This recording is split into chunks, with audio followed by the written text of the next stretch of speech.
Okay, good morning అమ్మా. So నిన్న మనం అబరేషన్ స్టార్ట్ చేసాం, ఓకేనా?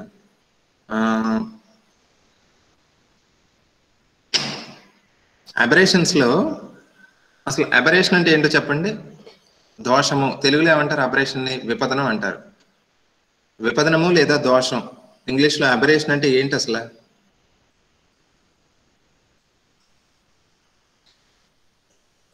ఏమా సుమా చెప్పు, అబరేషన్ అని దేని అంటారు? ఎర్రర్స్ ఏమన్నా చూపిస్తుందని అబరేషన్ అంటాం. అంటే స్పెసిఫిక్ గా చెప్తే, లైట్ ఒక మీడియం నుంచి ఇంకో మీడియం ట్రావెల్ అవుతున్నప్పుడు అందులో ఏమైనా చేంజెస్. అందులో చేంజెస్ కాదమ్మా, నేను మీకు ఏం చెప్పాను? మనం ఈ అబరేషన్స్ దాంట్లో ఒకసారి మళ్ళీ చెప్తాను బ్రీఫ్. ఓకే, ఒకసారి బ్రీఫ్ గా చెప్తాను చూడండి. మనం అబరేషన్స్ అంటే ఏంటో తెలిస్తేనే కదా అసలు ఏ అబరేషన్ ఏంటి, ఏది ఎందుకు వస్తుందో తెలిసేది, ఓకేనా? అబరేషన్స్ అనే పదం మీకు కష్టంగా ఉంటుందని దానికి ఇంకో పదం కూడా చెప్పాను. అబరేషన్ అంటే సింపుల్ గా ఎర్రర్, అంతే కదా. అబరేషన్స్, విపదనాలు అంటే ఏంటంటే మనం లెన్సెస్ ని ఉపయోగిస్తాం, కటకాలను ఉపయోగిస్తాం, ఓకేనా? లెన్సెస్ ని ఎందుకు ఉపయోగిస్తాం? ఇమేజెస్ ఫామ్ చేయడానికి, అంతే కదా, ప్రతిబింబం ఏర్పరచడానికి. సో ఒక లెన్స్ తీసుకుని, ఓకేనా, ఆబ్జెక్ట్ ని పెట్టినప్పుడు, ఫర్ ఎగ్జాంపుల్ ఇది ఆబ్జెక్ట్, ఓకేనా, ఈ లెన్స్ ఏం చేస్తుంది?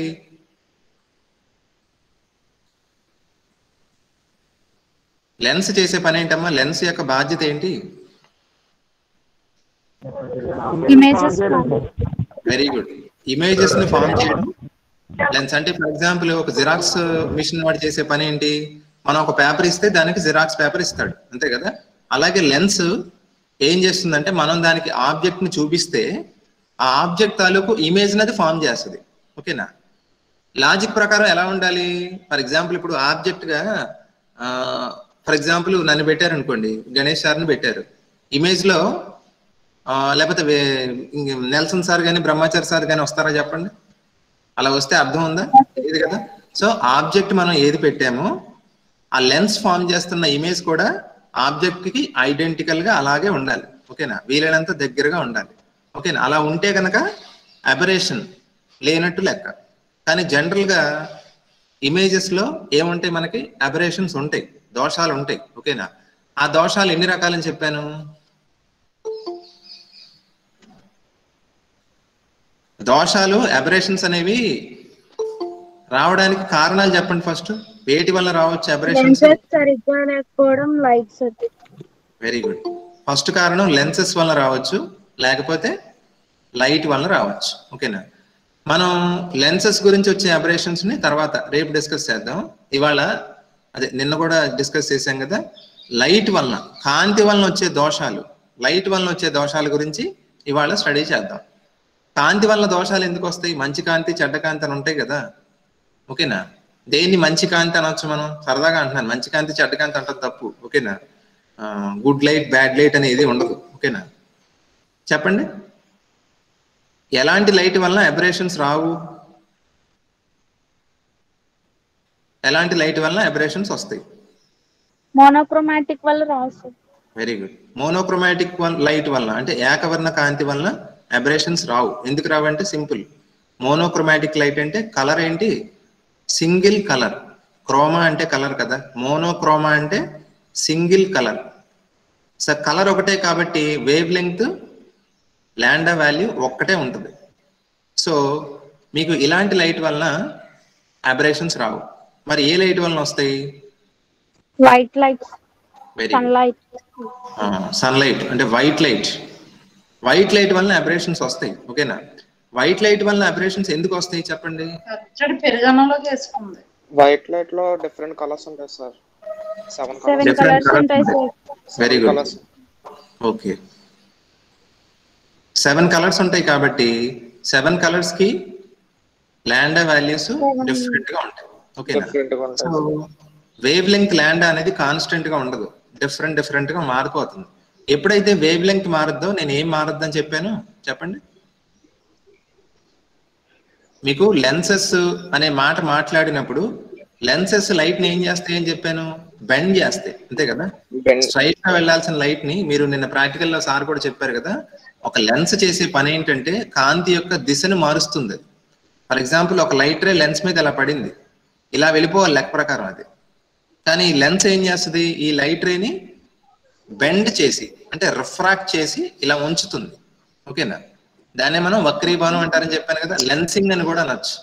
లెన్సింగ్ అంటే అర్థం బెండింగ్ ఆఫ్ లైట్ అన్నమాట.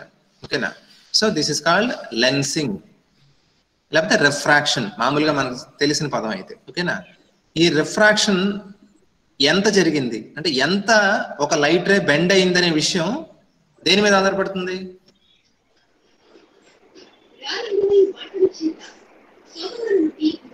ఏమా, ఒక లైట్ రే లెన్స్ మీద పడినప్పుడు ఏమవుతుంది? ఇప్పుడు నేను చెప్పింది ఏంటి చెప్పండి. ఒక లైట్ రే లెన్స్ మీద పడితే ఏమవుతుంది? బెండ్ అవుతుంది సార్. బెండ్ అవుతుంది అంటే రిఫ్రాక్ట్ అవుతుంది. ఆ బెండింగ్ అనేది దేని మీద ఆధారపడుతుంది? ఎంత బెండ్ అయింది అనేది. 20 degrees బెండ్ అయిందా, 30 degrees బెండ్ అయిందా, ఆ డెల్టా యాంగిల్ దేని మీద ఆధారపడుతుంది?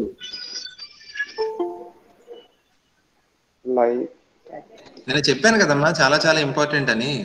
లెన్స్ కుండే ఒక ముఖ్యమైన ప్రాపర్టీ ఏంటి? Refractive index. Refractive index. ఓకేనా, నేను మీరు ప్రాక్టికల్లో కూడా అదే కదా నేర్చుకుంది. రిఫ్రాక్టివ్ ఇండెక్స్ అనేది చాలా ముఖ్యమైన ప్రాపర్టీ. వక్రీభవన గుణకం అంటారు తెలుగులో, మ్యూ. ఓకేనా, సో రిఫ్రాక్టివ్ ఇండెక్స్ వాల్యూని బట్టే, వింటున్నారా, రిఫ్రాక్టివ్ ఇండెక్స్ వాల్యూని బట్టే ఒక లైట్ రే ఎంత బెండ్ అవుతుంది అనేది డిపెండ్ అవుతుంది. ఓకేనా, సో ఫర్ ఎగ్జాంపుల్ వాటర్ యొక్క రిఫ్రాక్టివ్ ఇండెక్స్ ఎంత ఉండాలి చెప్పండి ఎవరన్నా? వాటర్ యొక్క రిఫ్రాక్టివ్ ఇండెక్స్ ఎంత?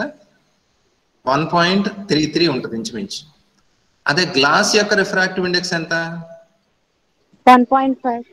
Very good. ఇప్పుడు ఈ రెండింటికి తేడా ఉంది. వాటర్ యొక్క రిఫ్రాక్టివ్ ఇండెక్స్ కంటే గ్లాస్ యొక్క రిఫ్రాక్టివ్ ఇండెక్స్ ఎక్కువ అంటే అర్థం ఏంటి? ఈ నెంబర్ మనకి ఏం చెప్పుతుంది? రిఫ్రాక్టివ్ ఇండెక్స్ ఎక్కువ అంటే అర్థం రిఫ్రాక్షన్ ఎక్కువ జరుగుతుందని అర్థం, సింపుల్ గా. ఓకేనా, సో మోర్ రిఫ్రాక్షన్. అర్థమైందమ్మా? మోర్ రిఫ్రాక్షన్ అంటే అర్థం ఇండైరెక్ట్ గా ఏంటి? More bending. ఓకేనా, ఇప్పుడు ఒకటి చెప్పండి నాకు, వాటర్ లైట్ రేని ఎక్కువ బెండ్ చేస్తుందా, గ్లాస్ ఎక్కువ బెండ్ చేస్తుందా?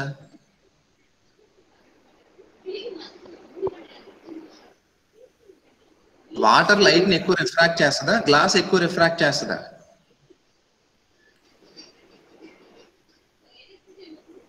Water sir.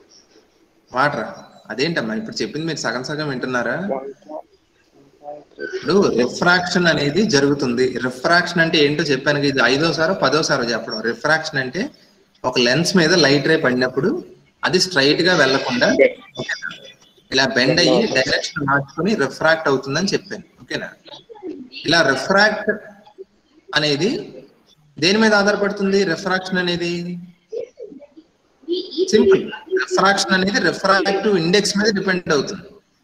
అసలు పేరు చూస్తే తెలిసిపోద్ది, మీరు పేర్లు సరిగ్గా చూడాలంటే. రిఫ్రాక్టివ్ ఇండెక్స్ అని ఎందుకు పేరు వచ్చింది దానికి? రిఫ్రాక్టివ్ ఇండెక్స్ అని ఎందుకు పేరు వచ్చిందంటే రిఫ్రాక్షన్ అనేది దాని మీద డిపెండ్ అవుతుంది కాబట్టి అది రిఫ్రాక్టివ్ ఇండెక్స్.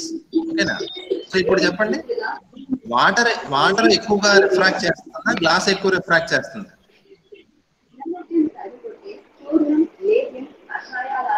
రిఫ్రాక్టివ్ ఇండెక్స్ దేనికి ఎక్కువ అండి? నేను రాశాను కదా, గ్లాస్ కి ఎక్కువ కదా. అంటే అర్థం ఏంటి? ఏది ఎక్కువ లైట్ ని బెండ్ చేస్తుంది? గ్లాస్. ఓకేనా, మీకు ఒక విషయం అర్థం కావాలి. ఆ రిఫ్రాక్షన్ లేదా బెండింగ్ ఆర్ లెన్సింగ్ అనేది ఎంటైర్లీ దేని మీద డిపెండ్ అవుతుంది? న్యూ మీద డిపెండ్ అవుతుంది అనే విషయం తెలియాలి. ఓకేనా, అది అర్థమైందా పాయింట్? ఎవరన్నా ఒకసారి మ్యూట్ చేయండి, ఎవరైనా నాయిస్ ఎక్కువ వస్తుంది. ఓకే, చూడండి. సో రిఫ్రాక్టివ్ ఇండెక్స్ గురించి తెలియకుండా మీరు అసలు అబరేషన్స్ లో ముందుకు వెళ్ళలేరు. అసలు బేసిక్ ఇది. అసలు రిఫ్రాక్టివ్ ఇండెక్స్ తెలియకుండా మీరు డిగ్రీ ఫస్ట్ ఇయర్కి ఎలా వచ్చారండి చెప్పండి? అసలు వక్రీభవన గుణకం అంటే ఏంటి? రిఫ్రాక్షన్ అనేది ఎంత జరుగుతుంది. ఓకేనా, దానికి ఒక కొలబద్ద అది. ఓకేనా, ఎంత బాగా ఒక లెన్స్ లైట్ ని రిఫ్రాక్ట్ చేయగలదు అన్న దానికి ఒక కొలబద్ద అనమాట. ఓకేనా, ఇప్పుడు రిఫ్రాక్టివ్ ఇండెక్స్ డైమండ్ కి తీసుకుంటే మీకు ఇంకా ఎక్కువ ఉంటుందండి. ఓకేనా, అంటే diamond can refract light more than glass. ఓకేనా, so refractive index is a measure of the extent of refraction. ఎంత ఎక్కువ రిఫ్రాక్షన్ జరుగుతుంది, లైట్ రే ఎంత రిఫ్రాక్షన్ సఫర్ అవుతుంది అన్నదానికి ఒక కొలబద్ద రిఫ్రాక్టివ్ ఇండెక్స్. ఓకేనా? సో వక్రీభవన గుణకం అనే మాట మీ చెవుల్లోకి వెళ్ళాలి, చాలా ఇంపార్టెంట్ అది. ఓకేనా? సో ప్రాబ్లం ఎక్కడ వస్తుంది ఇప్పుడు చెప్పండి. వైట్ లైట్ వల్ల ఎందుకు మనకి అబ్రేషన్స్ వస్తున్నాయి? వైట్ లైట్ వల్ల ఎందుకు అబ్రేషన్స్ వస్తున్నాయి? మీరు నోరిప్పాలి, చెప్పండి.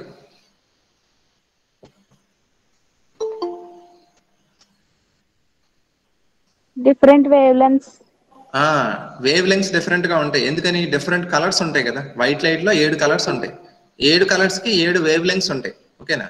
అంటే లాండా వాల్యూస్ డిఫరెంట్ గా ఉంటాయిగా. లాండా వాల్యూస్ డిఫరెంట్ గా ఉంటే మనకు నష్టం ఏంటి, ప్రాబ్లం ఏంటి ఇక్కడ చెప్పండి. మనకి రిఫ్రాక్షన్ గురించి మాట్లాడుతున్నప్పుడు, ఇమేజెస్ గురించి మాట్లాడుతున్నప్పుడు ముఖ్యమైన ప్రాపర్టీ ఏమని చెప్పాను? మ్యూ అని చెప్పాను కదా. మ్యూ రిఫ్రాక్టివ్ ఇండెక్సే ఇంపార్టెంట్. మరి లాండా వేరువేరుగా ఉంటే మనకు ప్రాబ్లం ఏంటని అడుగుతున్నాను, చెప్పండి.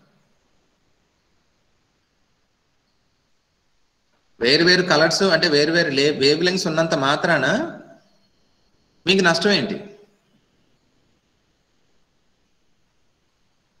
చెప్పండి. ఇప్పుడు రిఫ్రాక్టివ్ ఇండెక్స్ మ్యూ అనేది దేని మీద ఆధారపడుతుందని చెప్పాను నేను ఏమ్మా? రిఫ్రాక్టివ్ ఇండెక్స్ మ్యూ అనేది దేని మీద ఆధారపడుతుందంటే, ఇప్పుడు మీరు అంటున్న వేవ్ లెంగ్త్ మీద డిపెండ్ అవుతుంది. అది మన దురదృష్టం అది. ఓకేనా? ఒక విధంగా చెప్పాలంటే క్రోమాటిక్ అబరేషన్ రావడానికి కారణం అదే. ఓకేనా? రిఫ్రాక్టివ్ ఇండెక్స్ అనేది వేవ్ లెంగ్త్ ని బట్టి మారిపోతుందమ్మా. ఓకేనా? ఓకేనా? ఫర్ ఎగ్జాంపుల్ అంటే అర్థం ఏంటి? వైట్ లైట్ లో 7 కలర్స్ ఉంటాయి కాబట్టి 7 కలర్స్ కి రిఫ్రాక్టివ్ ఇండిసెస్ వేరువేరుగా ఉంటాయి. ఫర్ ఎగ్జాంపుల్ వైలెట్ తీసుకోండి. వైలెట్ కి రిఫ్రాక్టివ్ ఇండెక్స్ ఆ మెటీరియల్ కి ఎంత ఉంటుంది? మ్యూ వి. అదే రెడ్ కి తీసుకుంటే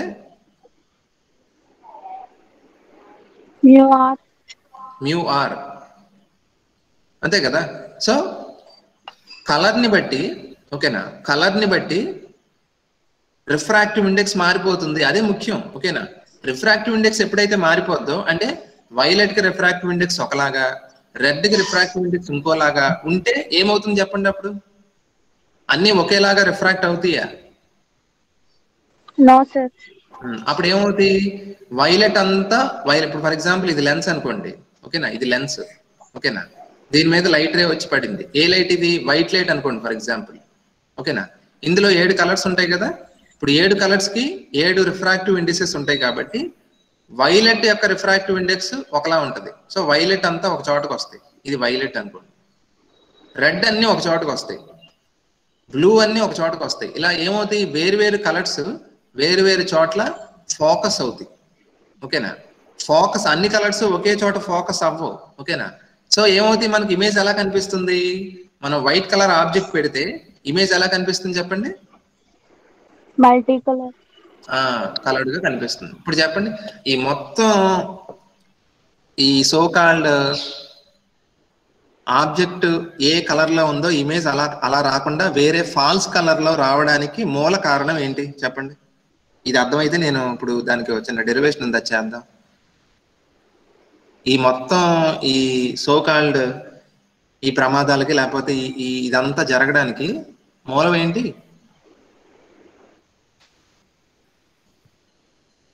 ఏమా?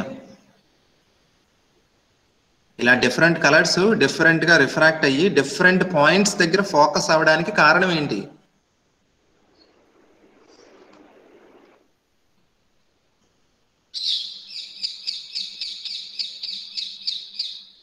ఏమా?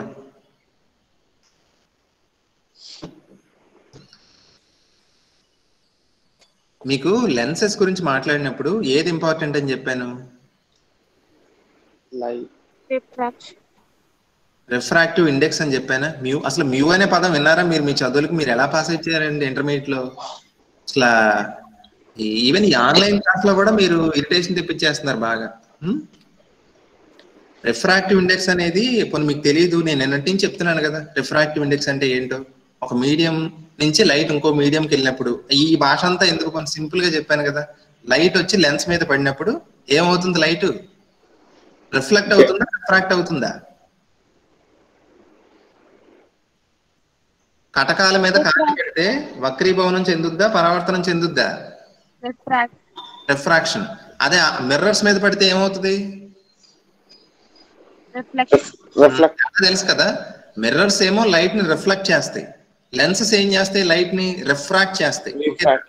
అంటే స్ట్రైట్ గా వెళ్ళిపోనివ్వకుండా బెండ్ చేస్తాయి వాటిని. అలా ఎందుకు బెండ్ చేయాలి? అలా బెండ్ అయితేనే కదా ఇమేజ్ ఫామ్ అయ్యేది, మీకు తెలుసు కదా. ఫర్ ఎగ్జాంపుల్ ఒక లెన్స్ ఇలా ఉంది, ఓకేనా? ఇదేం చేస్తుంది? రిఫ్రాక్షన్ చేస్తుంది. లైట్ రే వచ్చి లెన్స్ మీద పడింది. ఈ రిఫ్రాక్షన్ జరగకపోతే లైట్ రే ఇలా వెళ్ళిపోద్ది. అసలు ఇమేజ్ ఎలా ఫామ్ అవుతుంది? నీకు ఇమేజ్ ఫామ్ అవ్వాలి అంటే లైట్ రే రిఫ్రాక్ట్ అయ్యి ఇలా బెండ్ అయ్యి మళ్ళీ ఒక చోట కాన్సన్ట్రేట్ అవ్వాలి. దీన్నే ఫోకస్ అంటాం, నాభి అంటాం, ఓకేనా? అప్పుడు మనకి ఇమేజ్ ఫామ్ అవుతుంది. ఇటు ఆబ్జెక్ట్ ఉంటే అటు ఇమేజ్ ఫామ్ అవుతుంది, ఓకేనా? సో లెన్సెస్ లో ఇమేజెస్ ఎందుకు ఫామ్ అవుతాయి? లెన్సెస్ అనేవి లైట్ ని రిఫ్రాక్ట్ చేస్తాయి కాబట్టి ఇమేజ్ ఫామ్ అవుతుంది, ఓకేనా? ఆ రిఫ్రాక్షన్ ని ఇన్ఫ్లుయెన్స్ చేసే ప్రాపర్టీ ఏంటి? ఇప్పుడు చెప్పింది నేను. రిఫ్రాక్షన్ ఎలా జరుగుతుంది అనే దేని మీద ఆధారపడుతుంది? ఒక నెంబర్ మీద డిపెండ్ అవుతుంది. ఏంటా నెంబర్?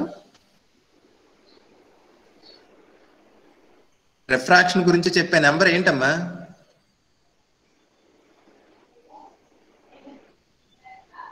అది చూసారా? రామాయణం అంతా వినేసి రాముడు సీతకి ఏమవుతాడంటే ఇంకేదేదో అన్నాడంట. అలా ఉంది ఇదంతా. నేను క్లాస్ మొత్తం చెప్పింది దేని గురించి? ఏమ్మా?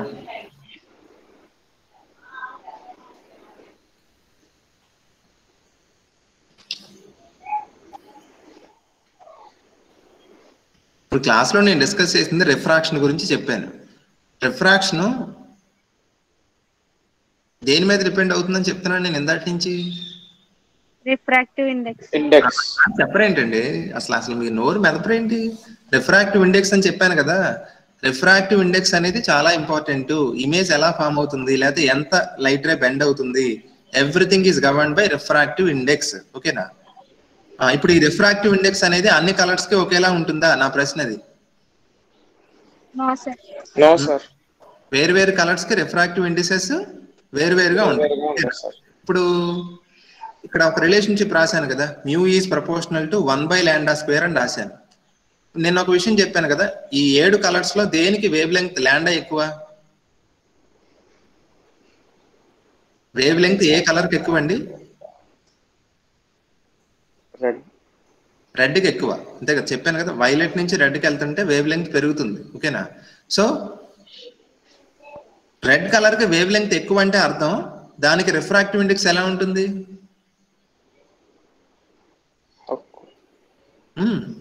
తక్కువ, అంతే కదా? సో రెడ్ కలర్ యొక్క రిఫ్రాక్టివ్ ఇండెక్స్ తక్కువ, అన్నిటికంటే తక్కువ. ఇప్పుడు వేవ్ లెంగ్త్ బాగా తక్కువ ఉన్న కలర్ ఏది? వైలెట్. వైలెట్ కి వేవ్ లెంగ్త్ తక్కువ కాబట్టి, లాండా తక్కువ కాబట్టి రిఫ్రాక్టివ్ ఇండెక్స్ ఎక్కువ, ఓకే? అంటే μv గ్రేటర్ దెన్ μr, అది గుర్తుపెట్టుకోండి. అంటే μv గ్రేటర్ దెన్ μr అని తెలిసినా తెలియకపోయినా పర్లేదు, మీరు మేధావులారా ఒక విషయం గుర్తుపెట్టుకోండి. ప్రాబ్లం ఏంటంటే ఇక్కడ క్రోమాటిక్ అబరేషన్ ఎందుకు వస్తుందంటే 7 కలర్స్ రిఫ్రాక్షన్ జరిగిన తర్వాత ఎందుకు విడిపోతున్నాయి అంటే సింపుల్ పాయింట్, రిఫ్రాక్టివ్ ఇండెక్స్ అనేది మ్యూ అనేది అన్ని కలర్స్ కి ఒకలా ఉండదు, ఓకేనా? వేరు కలర్స్ కి రిఫ్రాక్టివ్ ఇండెక్స్ వేరువేరుగా ఉంటుంది. ఎప్పుడైతే వేరువేరు కలర్స్ కి రిఫ్రాక్టివ్ ఇండెక్స్ వేరువేరుగా ఉంటుందో అన్ని కలర్స్ ఒకేలాగా రిఫ్రాక్ట్ అవ్వవు, వేరువేరుగా రిఫ్రాక్ట్ అవుతాయి. సో మనకి ఏమవుతాయి? అన్ని ఒక చోట కలిసి ఇమేజ్ ఫామ్ చేయవు, డిఫరెంట్ పాయింట్స్ కలుస్తాయి. అందువల్ల మనకి ఇమేజ్ ఎలా కనిపిస్తుంది? ఇప్పుడు అన్ని ఒకే చోట కలిసినాయి అనుకోండి, మళ్ళీ అన్ని కలిసి వైట్ కలర్ లో వస్తాయి. అలా కలవు, డిఫరెంట్ గా వేరు చోట్ల ఫోకస్ అవడం వల్ల మనకి ఇమేజ్ కలర్డ్ గా కనిపిస్తుంది. దాన్నే మనం ఏమంటాం? క్రోమాటిక్ అబరేషన్ అంటాం, ఓకేనా? సో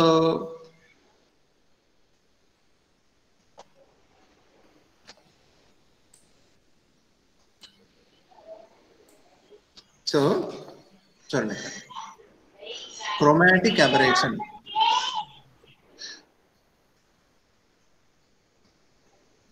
తెలుగులో ఏమంటారు చెప్పండి దీన్ని? తెలుగులో ఏంటి? వర్ణ విపదనం, ఓకేనా? అంటే ఇమేజ్ అనేది వేరే కలర్ లో, ఫాల్స్ కలర్ లో, క్రోమా అంటే కలర్, అది గుర్తుపెట్టుకోండి దయచేసి చాప్టర్ మొత్తం. క్రోమా అంటే కలర్, ఓకేనా? కలర్. సో క్రోమాటిక్ అబరేషన్ అంటే అర్థం కలర్ కి సంబంధించిన దోషం ఇది. అంటే ఇమేజ్ యొక్క కలర్ వేరుగా ఉంటుంది, ఫాల్స్ కలర్ వస్తుంది. అలా వస్తే కనుక దాన్ని క్రోమాటిక్ అబరేషన్ అంటారు. దానికి రూట్ కాజ్ రీజన్ ఏంటంటే ఇప్పుడు చెప్పిందే, మ్యూ అనేది లాండా మీద డిపెండ్ అవుతుంది. So mu V, mu R, mu B, mu G, ఇలా ఏ కలర్ కి రిఫ్రాక్టివ్ ఇండెక్స్ ఆ కలర్ కి ఉంటుంది. వేరు వేరు కలర్స్ కి రిఫ్రాక్టివ్ ఇండెక్సెస్ వేరువేరుగా ఉంటాయి కాబట్టి అన్ని కలర్స్ ఒకే చోట ఫోకస్ అవ్వవు. ఓకేనా? ఇది లెన్స్ తీసుకుంటే ఇది లైట్ రే. ఓకేనా? మనకేమవుతుంది, వైలెట్ అంతా ఒక చోటకు వస్తుంది, ఇది violet. Violet for example red అన్ని ఒక చోటకు వస్తాయి, ఇది రెడ్. తర్వాత బ్లూ,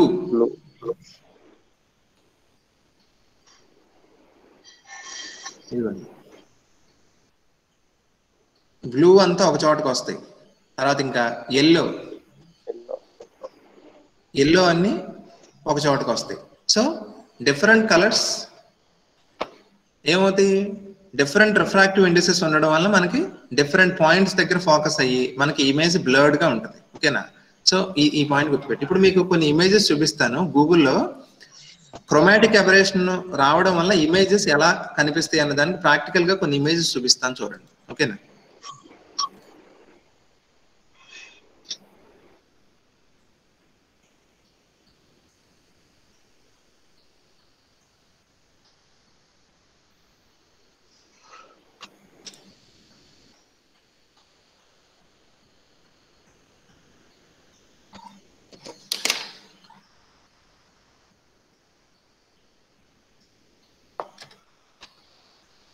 నా స్క్రీన్ షేర్ అయిందమ్మా?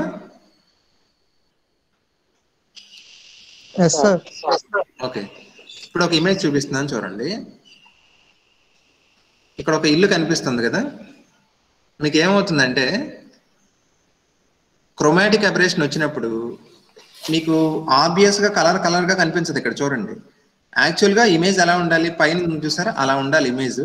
కానీ ఇమేజ్ కింద ఎలా ఫామ్ అయింది చూడండి, బ్లర్డ్ గా ఉంది, మసగ్గా ఉంది. తర్వాత అక్కడక్కడ ఫాల్స్ కలర్స్ వచ్చినాయి చూసారా, ఎడ్జెస్ లో అక్కడక్కడ ఫాల్స్ కలర్ వచ్చింది. సో ఈ ఇమేజ్ కి ఏముందని చెప్పొచ్చు మీరు, క్రోమాటిక్ అబరేషన్ ఉందని చెప్పచ్చు. క్రోమాటిక్ అబరేషన్, వర్ణ విపదనం వల్ల మనకి ఇమేజ్ ఎలా అనిపించింది అనమాట. అంటే ఇది ఆబ్జెక్ట్ అనుకోండి, ఇలా రావాలి ఇమేజ్ యాక్చువల్ గా. కానీ ఇమేజ్ ఎలా వచ్చింది, ఆబ్జెక్ట్ తో సంబంధం లేకుండా బ్లర్డ్ గా వచ్చింది, కలర్డ్ గా వచ్చింది ఒక యాంగిల్లో. సో దీన్ని మనం క్రోమాటిక్ అబరేషన్ అంటారు. ఇంకా ఎగ్జాంపుల్స్ చూపిస్తాను చూడండి. ఇది ఒక ఫోటో, ఇది చూడండి ఒకసారి. మీకు లెఫ్ట్ సైడ్ ఉన్న ఇమేజ్, ఓకేనా, చిరుతపులి ఫోటో ఉందో చూసారా, లెఫ్ట్ సైడ్ ఉన్న ఇమేజ్ ఏంటి, క్రోమాటిక్ అబరేషన్ ఉన్నదా లేదా చెప్పండి, మీరు చూసి చెప్పండి. తెలిసిపోతుంది కదా, చూడండి కలర్ ఓవర్ గా కనిపిస్తుంది చూసారా, అంటే ఫాల్స్ కలర్. ఇప్పుడు మనకి ఎల్ఈడి, ఎల్సిడి, మామూలు సిఆర్టీ టీవీస్ ఉండేటి మీకు తెలుసు కదా. మీకు సిఆర్టీ టీవీలో కలర్ ఫాల్స్ కలర్ వస్తుంది, అలాగే ఎల్సిడిలో కొంత ఉంటుంది. కానీ ఎల్ఈడి ఇంకా హై ఎండ్కి వెళ్ళేటప్పటికి ట్రూ కలర్ అంటారు. అంటే యాక్చువల్ గా మనం ఏ కలర్ లో ఉంటుందో మన హెయిర్ కానీ అది కానీ ఎగ్జాక్ట్ గా అదే కలర్ లో కనిపిస్తాయి. ఓకేనా? క్లారిటీ అనమాట. సో ఇక్కడ ఈ ఫస్ట్ ఇమేజ్ లెఫ్ట్ సైడ్ ఉన్న ఇమేజ్ ఏమో మీరు చూడొచ్చు అన్నెసెసరీ కలర్ ఉంది అక్కడక్కడ, అంటే ఇది క్రోమాటిక్ అబరేషన్ ఈ చిరుతపులి ఫోటో. వేరే రైట్ సైడ్ చూడండి, అంటే చూడటానికి లెఫ్ట్ సైడ్ ఇమేజ్ కలర్ఫుల్ గా ఉంది, బాగుంది అనిపిస్తుంది. కానీ కాదు, ఇది యాక్చువల్ గా ఇప్పుడు బాగుండడం కాదు కావాల్సింది, అదవుతుందా? కావాల్సింది ఏంటి చెప్పండి, ఒక ఇమేజ్ ఎర్రర్ లేదని ఎప్పుడు చెప్తాం? ఇప్పుడు నల్లగా ఉన్న వాళ్ళని తెల్లగా చూపిస్తే అది మంచి లెన్సా చెప్పండి? ఏమ్మా? ఒకళ్ళు ఫర్ ఎగ్జాంపుల్ ఇప్పుడు ఫర్ ఎగ్జాంపుల్ నేను చామన ఛాయలో ఉన్నాను కలర్, ఓకేనా, నేను ఒక లెన్స్ తో నా ఇమేజ్ చూశారు మీరు, ఇమేజ్ ఫామ్ అయింది నాది. ఆ ఇమేజ్ సూపర్ వైట్ కలర్ లో కనిపిస్తుంది, అంటే అర్థం ఏంటి, అది మంచి లెన్స్ అని అర్థం. నీకు మంచి లెన్స్ ఏమో అనిపిస్తుందేమో నన్ను అందంగా చూపించిందని, కానీ ఫిజిక్స్ లో అది కరెక్ట్ కాదు. ఓకేనా? ఆబ్జెక్ట్ ఎలా ఉందో ఇమేజ్ అలాగే ఉండాలి, ఎడిటింగ్ చేయకూడదు. ఇప్పుడు పెళ్లి ఫోటోలు అవి ఏం చేస్తారు, ఎడిటింగ్ చేస్తారు.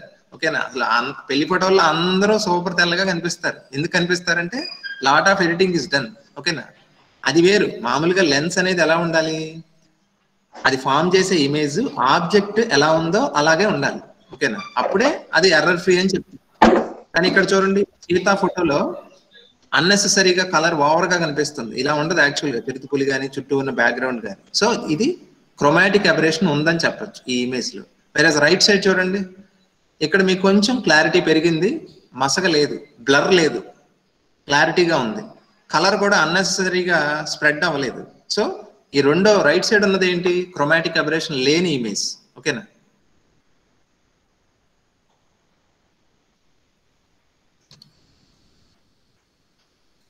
ఇచ్చేవారండి ఒకసారి. ఏది క్రోమాటిక్ అబరేషన్ ఉన్నది ఇందులో? లెఫ్ట్ సైడ్ రైట్ సైడ్ ఏది? Right side real sir. Right side చూసారా? ఫస్ట్ పాయింట్ బ్లర్డ్ గా ఉంది. ఓకేనా? రెండో పాయింట్ ఏంటి? కలర్ కనిపిస్తుంది అక్కడక్కడ. ఓకేనా? అంటే ఇది ఏ అబరేషన్? ఇది క్రోమాటిక్ అబరేషన్. లెఫ్ట్ సైడ్ మాత్రం అలా లేదు, చూసారా? మనకి కలర్ బ్లర్డ్ గా కొంచెం ఉంది కానీ తగ్గింది బ్లర్డ్నెస్, కలర్ ఎక్కడా లేదు. సో ఇది క్రోమాటిక్ అబరేషన్ కరెక్ట్ చేయబడిన ఇమేజ్. ఓకేనా? మినిమైజ్ చేయబడింది అన్నమాట. ఇలా మీరు గూగుల్ చేస్తే చాలా ఇమేజెస్ ఉంటాయండి. మీరు ఇంటర్నెట్ ని ఇలా యూజ్ చేసుకోవచ్చు. మీరు ఏం చేయొచ్చు అంటే, ఇప్పుడు అంతా కూడా బుక్స్ లో అంత ఇన్ఫర్మేషన్ ఉండదు. సో ప్రాక్టికల్ గా అసలు నిజంగా క్రోమాటిక్ అబరేషన్ సార్ ఏదో బొమ్మేసి చెప్పారు అని సరిపెట్టుకోకూడదు. మీరు ఏం చేయాలి, గూగుల్లో అసలు నిజంగా క్రోమాటిక్ అబరేషన్ ఉన్న ఇమేజెస్ ఎలా ఉంటాయో కొన్ని ప్రాక్టికల్ గా చూడాలి. అప్పుడు అర్థం అవుతుంది. అంటే మనం చదువుకున్న థియరీని ప్రాక్టికల్ గా బయట దాంతో లింక్ చేయాలి ఎప్పుడు కూడా. సైన్స్ లో చాలా ఇంపార్టెంట్. ఓకే, మీకు అందుకే ఇమేజ్ చూపిస్తున్నాను. అర్థమైందమ్మా? సో క్రోమాటిక్ అబరేషన్ కనుక ఉంది అంటే ఇప్పుడు ఫర్ ఎగ్జాంపుల్ ఈ ఇమేజ్ ఉంది. ఓకే, ఈ ఇమేజ్ ఉంది. ఈ ఇమేజ్ దేంతో ఫామ్ అయింది? ఏదో కెమెరాతో తీసిందే కదా. కెమెరాలో ఉండేది ఏంటి? లెన్సే కదా, అంతే కదా. ఏ కెమెరా అయినా ఉండేది లెన్సే. సో అంటే ఈ లెన్స్ కి ఏమున్నట్టు అనమాట? ఆ లెన్స్ కి ఏమన్నట్టు? క్రోమాటిక్ అబరేషన్ వల్ల వచ్చినట్టే కదా ఇమేజ్. ఓకేనా? సో అది ప్రాబ్లం. సో ఇదమ్మా. ఇక్కడ మీకు ఆల్రెడీ ఒక ఇమేజ్ మీకు ఆల్రెడీ చూపించింది, చూడండి ఒకసారి.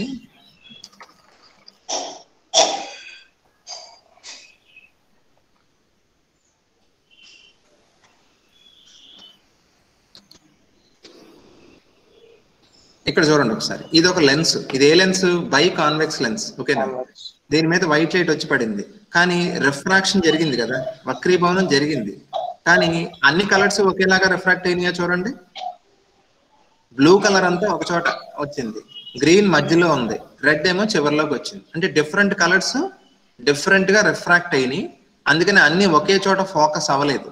ఫోకల్ లెంగ్స్, నాభ్యంతరాలు ఎలా ఉన్నాయి? వేరు వేరు కలర్స్ కి ఓకేనా? ఇది క్రోమాటిక్ అబరేషన్. ఇప్పుడు మనం ఒక చిన్న డెరివేషన్ చేద్దాం. క్రోమాటిక్ అబరేషన్ ని మినిమైజ్ చేసే మెథడ్ అనమాట. ఓకేనా? ఒకసారి మీరు ఒక రఫ్ నోట్స్ తీసుకుని నాతో పాటు ప్రాక్టీస్ చేయండి ఒకసారి. చిన్న డెరివేషన్, పెద్దది కాదు.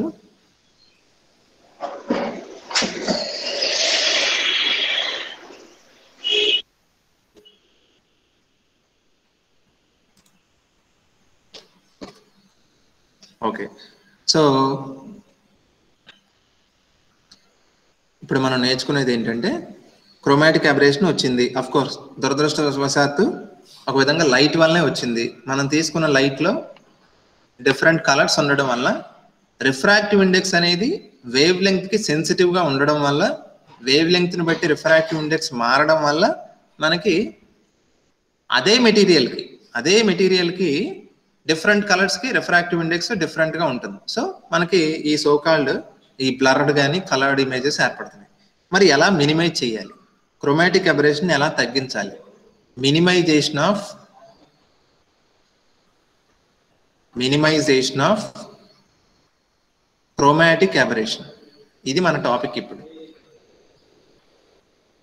అంటే వర్ణ విపదనాన్ని తగ్గించడం. ఓకేనా? Minimisation of chromatic aberration. Okay, ఇప్పుడు మినిమైజేషన్ లో లాజిక్ ఏంటో చెప్పనా? క్రోమాటిక్ అబరేషన్ కాన్వెక్స్ లెన్స్ కి, ఫర్ ఎగ్జాంపుల్ కాన్వెక్స్ లెన్స్ తీసుకుంటే దానికి క్రోమాటిక్ అబరేషన్ పాజిటివ్ గా ఉంటుంది. వేరేస్ కాన్కేవ్ లెన్స్ కి క్రోమాటిక్ అబరేషన్ నెగిటివ్ ఉంటుంది, అంటే ఆపోజిట్ గా ఉంటుంది. ఇప్పుడు మనం ఈ పాయింట్ ని అడ్వాంటేజ్ గా తీసుకుని క్రోమాటిక్ అబరేషన్ ని ఎలా తగ్గించవచ్చు ఎవరైనా ఐడియా చెప్పండి. కుంభాకార కటకానికి పాజిటివ్ గా ఉంటుంది క్రోమాటిక్ అబరేషన్, పుటాకార కటకానికి నెగిటివ్ గా ఉంటుంది. దీన్ని యూజ్ చేసుకుని మనం ఎలాగా క్రోమాటిక్ అబరేషన్ ని తగ్గించవచ్చు?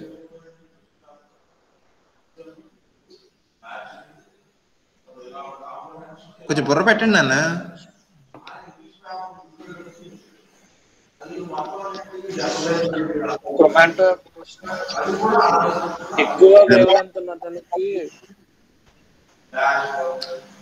ఇక్కడ ఒక విషయం గమనించండి అమ్మా వెంకట్, ఏంటంటే ఇప్పుడు క్రోమాటిక్ అబరేషన్ వచ్చేది దేని వల్లమ్మా?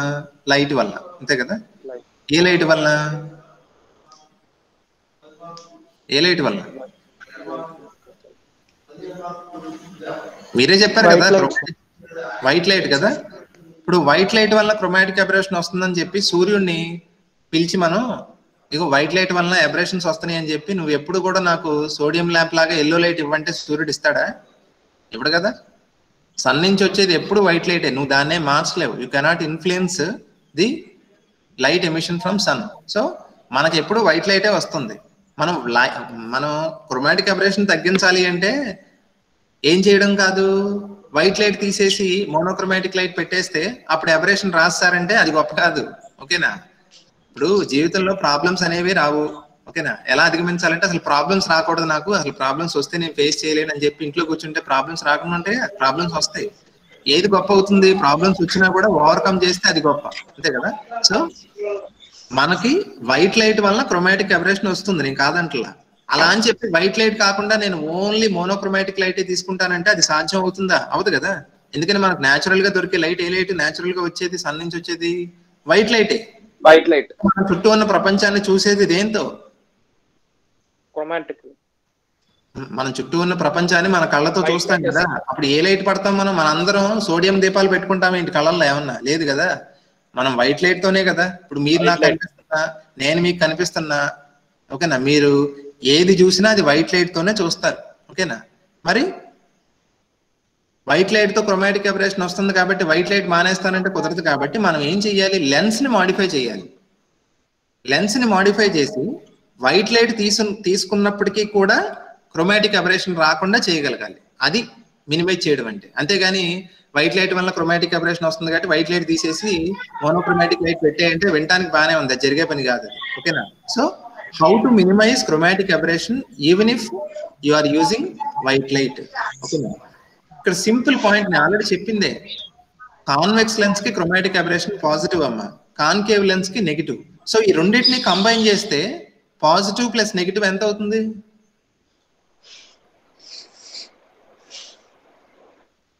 +2 -2 కలిపితే ఎంత? 0. అంతే కదా. అంటే ఇప్పుడు మనం ఒక కాన్వెక్స్ లెన్స్ ని, ఓకేనా, కాన్కేవ్ లెన్స్ ని, తెలుసు కదమ్మా, ఇది కాన్వెక్స్ లెన్స్, ఇది కాన్కేవ్ లెన్స్. కాన్వెక్స్ లెన్స్ కి ఏమని చెప్పాను? పాజిటివ్ అని చెప్పాను అబరేషన్, దీనికి నెగిటివ్. సో ఇలాంటి రెండు పాజిటివ్ నెగిటివ్ ఉన్న ఈ రెండు లెన్సెస్ ని కలిపి ఒక లెన్స్ తయారు చేస్తే ఆ లెన్స్ కి క్రోమాటిక్ అబరేషన్ ఉండదు, ఓకేనా? అంటే క్రోమాటిక్ అబరేషన్ ఉండదు కాబట్టి ఇప్పుడు ఇందులో ఇప్పుడు ఈ రెండు కలిపి ఒక లెన్స్ చేస్తాను చూడండి.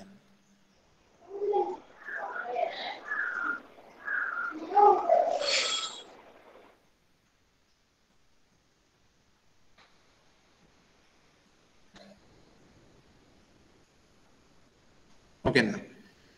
ఇదేంటిది? Concave lens.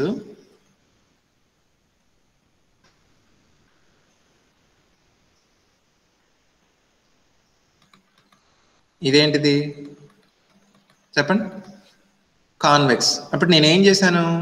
కాన్వెక్స్ ని కాన్కేవ్ ని జాయిన్ చేసి ఒక లెన్స్ తయారు చేశాను, ఓకేనా? ఇప్పుడు దీనికి క్రోమాటిక్ అబరేషన్ ఉంటుందా చెప్పండి? ఉండదు. ఎందుకు ఉండదు? సింపుల్, కాన్వెక్స్ కి పాజిటివ్, కాన్కేవ్ నెగిటివ్ కాబట్టి రెండు కలిపితే క్యాన్సిల్ అయిపోతాయి, ఒకదాన్నొకటి క్యాన్సిల్ చేసుకుంటాయి, ఓకేనా?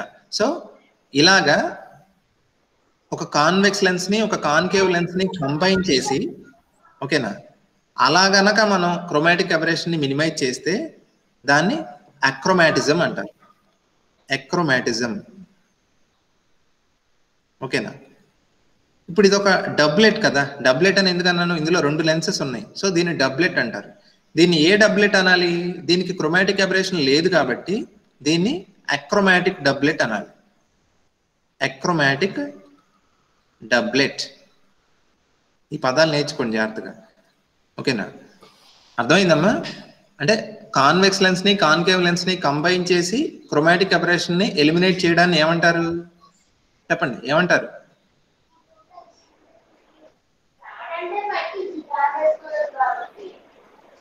ఏమా వింటున్నారా? కాన్వెక్స్ లెన్స్ ని కాన్కేవ్ లెన్స్ ని కలిపి క్రోమాటిక్ అబరేషన్ ని మినిమైజ్ చేయడాన్ని ఏమంటారు? ఇక్కడ రాశాను కదా. మామూలుగా క్రోమాటిజం కదా, అబరేషన్ అంటే క్రోమాటిజం. దాన్ని ఎలిమినేట్ చేయడాన్ని ఏమనాలి? అక్రోమాటిజం అనాలి. ఓకేనా? అక్రోమాటిజం. అందుకోసం మనం ఏం ఉపయోగించాం? 2 లెన్సెస్ ని కలిపి తయారు చేశాం కదా, ఒక లెన్స్ కొత్త. దాన్ని ఏమనాలి? డబ్లెట్ అనాలి. అందులో 2 లెన్సెస్ ఉన్నాయి కాబట్టి డబ్లెట్, 2 ఉన్నాయి. అదేం చేస్తుంది? క్రోమాటిక్ అబరేషన్ ని ఎలిమినేట్ చేస్తుంది కాబట్టి దాన్ని ఏమనాలి అప్పుడు? అక్రోమాటిక్ డబ్లెట్ అనాలి. క్రోమాటిక్ ఆపోజిట్ అమ్మా. క్రోమాటిక్ అంటే దోషం, అక్రోమాటిక్ అంటే దోషం పోవడం. ఓకేనా? సో అక్రోమాటిక్ డబ్లెట్ అంటే అర్థమైంది ఇప్పుడు. Achromatic doublet is nothing but it's a combination of convex and concave lens so that the chromatic aberration is minimised. ఓకేనా? అది పాయింట్ ఇక్కడ. సో ఓకే, ఇప్పుడు ప్రిన్సిపల్ అర్థమైంది కదా. నేను ఏం చేస్తానంటే ఈ డెరివేషన్ రేపు కంటిన్యూ చేస్తాను. సో క్రోమాటిక్ అబరేషన్ ఒకటి ఉంది మీకు సిలబస్ లో, దాని తర్వాత స్పెరికల్ అబరేషన్ ఉంది. ఈ 2 నేర్చుకుంటే మీకు ఇంకో చాప్టర్ కంప్లీట్ అయినట్టు లెక్క. ఓకేనా? సో ఇందులో ఏమైనా డౌట్స్ ఉంటే చెప్పండి అమ్మా.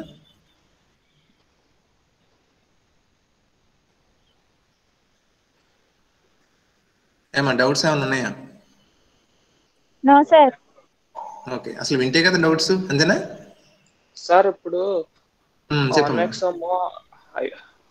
మెట్రోపియా ఉన్న వాళ్ళు చూస్తారు కదా సార్, అవునమ్మా. హైపర్ మెట్రోపియా ఉన్న వాళ్ళు చూస్తారు కదా సార్. మరి ఇప్పుడు 2 ఉన్నాయి, చూస్తారు సార్? రివర్స్ చెప్పావమ్మా నువ్వు. ఇప్పుడు నాకుంది, ఫర్ ఎగ్జాంపుల్ నాకున్న ప్రాబ్లం ఏమంటారని చెప్పాను? మయోపియా అంటారని చెప్పాను.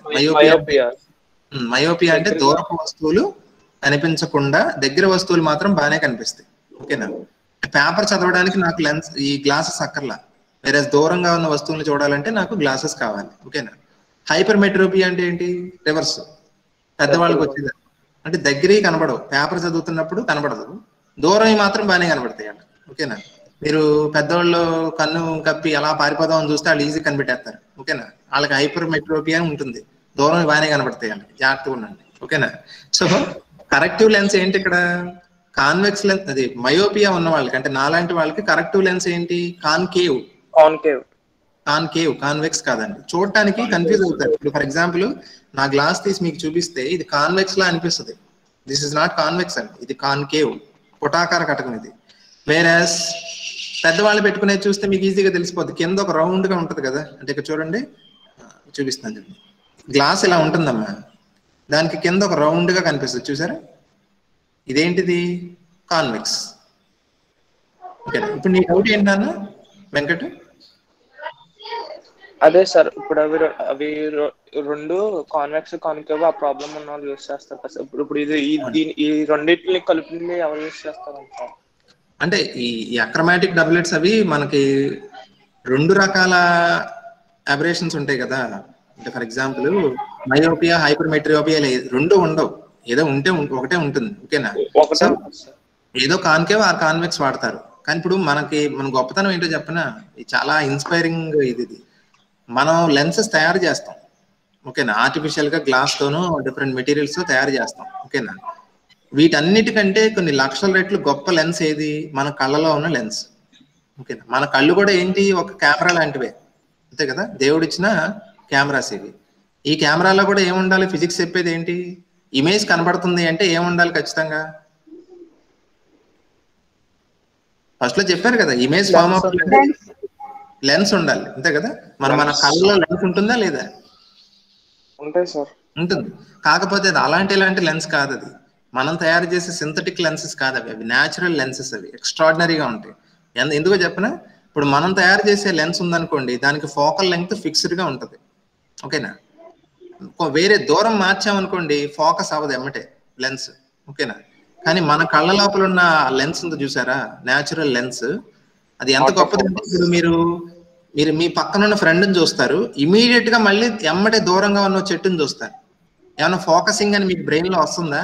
లేదు కదా, అది ఇన్స్టెంట్ గా జరిగిపోతుంది. అది ఎంత గొప్ప లెన్స్ అంటే ఎంత గొప్ప లెన్స్ అంటే మన కళ్ళలో ఉన్న lens, natural lens, focal length ఎలా ఏమవుతుంది, ఆటోమేటిక్ గా అప్డేట్ అయిపోతుంటది, మారిపోతుంటది క్షణానికి. సో దట్ మనం దగ్గర ఉన్న వస్తువుని చూడగలుగుతాం, దూరంగా ఉన్న వస్తువుని కూడా చూడగలుగుతాం, ఓకేనా. అంత గొప్ప కంటి లోపల ఉన్న లెన్స్ చెప్పినా. అదే సార్ అట్ ఎ టైం లో అట్ ఎ టైం ఎంత అంటే ఫోకసింగ్ అనేది ఎంత స్పీడ్ గా జరుగుతుందో చూడండి. అసలు మీరు యాపిల్ కాదు ఏం కాదు, ఏ గొప్ప ఫోన్ తీసుకోండి, మన కళ్ళల్లో ఉన్న లెన్స్ లాంటి లెన్స్ ఎక్కడా కూడా లేదు. అది ఒప్పుకోవాల్సింది అందరూ, ఓకేనా. సో రేపొద్దున మనం ఏం చేద్దామంటే ఈ క్రోమాటిక్ అబరేషన్ ని ఈ అక్రోమాటిక్ డబ్లెట్ తో మినిమైజ్ చేయొచ్చు అని చెప్పాను కదా, దానికి చిన్న డెరివేషన్ ఉందా చేద్దాం, ఓకేనా. Okay sir. ఓకేనా.